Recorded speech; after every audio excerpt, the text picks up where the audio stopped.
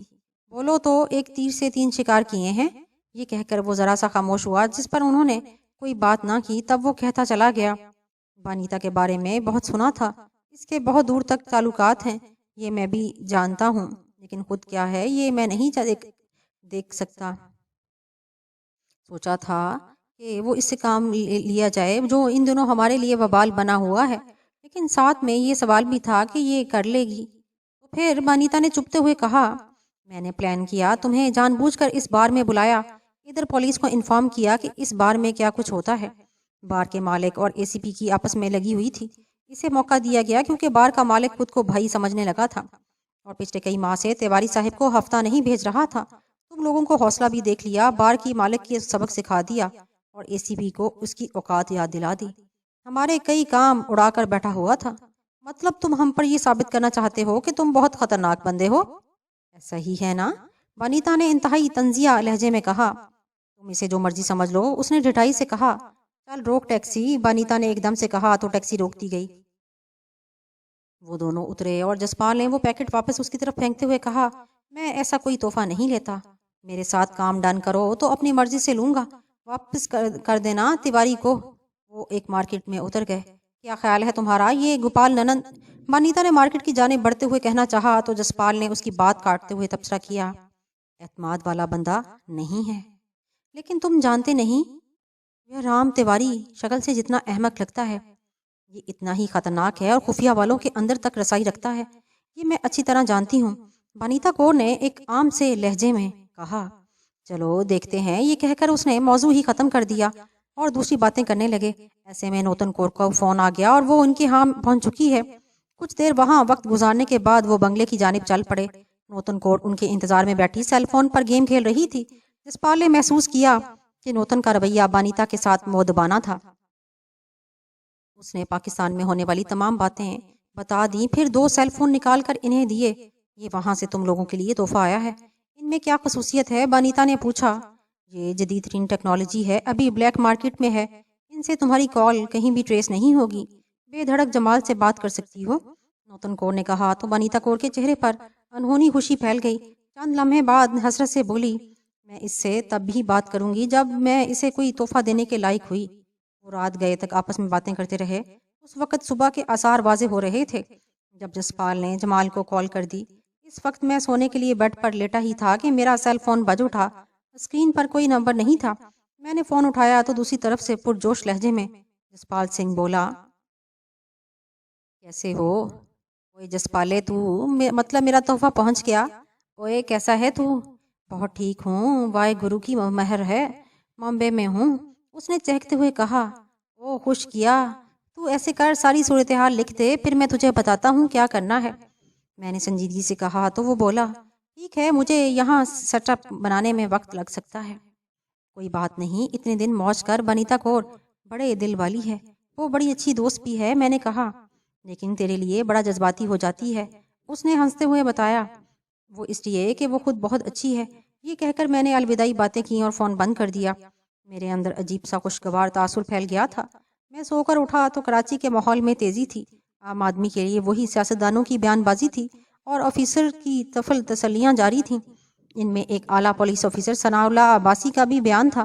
وہ بہت حقیقت کے قریب تھا۔ میں سمجھ گیا کہ یہ آفیسر اس معاملے کو گہرائی کے ساتھ جانتا ہے۔ میں نے وہ نام ذہن میں رکھا۔ دوپہر کے بعد میں نے فریش ہو کر لیپ ٹاپ کھولا۔ مجھے یقین تھا کہ جسپال کی ای میل آئی ہوگی۔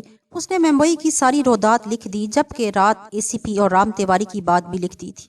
تمام حالات پڑھنے کے بعد میں کچھ دیر سوچتا رہا۔ میرے خیال میں اب ممبئی میں کام کا آغاز ہو جانا چاہیے۔ میں نے اسے میل کا جواب دیا اور نوتن کور کا کچھ ہدایت دیں۔ مطمئن ہو کر نیچے آ گیا تو ڈرائنگ روم میں مہوش بیٹھی ہوئی تھی۔ اس کے پاس دارا بیٹھا ہوا گپیں لگا رہا تھا۔ میں بھی ان کے پاس جا کر بیٹھ گیا۔ مجھے دیکھ کر دارا لنچ لگانے چلا گیا۔ مہوش نے بتایا کہ زویا اور سلمان واپس کراچی آ گئے ہیں۔ فہیم چونکہ لاہور ہی کا ہے، اس لیے اپنے گھر گیا ہوا ہے۔ واپسی پر اسے کراچی سے آیا ہوا کارگو لانا ہے۔ میں اور محوش حالات کے بارے میں باتیں کر رہے تھے کہ گیت کا فون آ گیا۔ ایک بری خبر ہے، اس نے تیزی سے بتایا۔ وہ کیا؟ میں نے تحمل سے پوچھا۔ کرامت جنہیں جو گروپ کو رات دھچکا ملا سو ملا، لیکن مخالفین گروپ بی کا علاقہ چھین لینے کی کوشش کی ہے۔ یہ تو بری خبر نہیں، اب یہ جرائم پیشہ کچھ دن میں آپس میں لڑتے رہیں گے، اس سے تو ہمیں کوئی سروکار نہیں ہونا چاہیے۔ میں نے اسے سمجھاتے ہوئے کہا، اصل خبر تو اس کے پس منظر میں ہے۔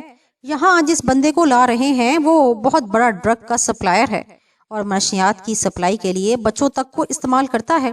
اس نے تیزی سے بتایا، یہ بھی ان لوگوں کا عام کام ہے۔ ہمارے لیے بری خبر، میں نے کہنا چاہا تو وہ بولی، یہ ہے کہ انہوں نے بھتہ خوری آج ہی سے شروع کر دی ہے اور بوری بند لاشوں کی دھمکیاں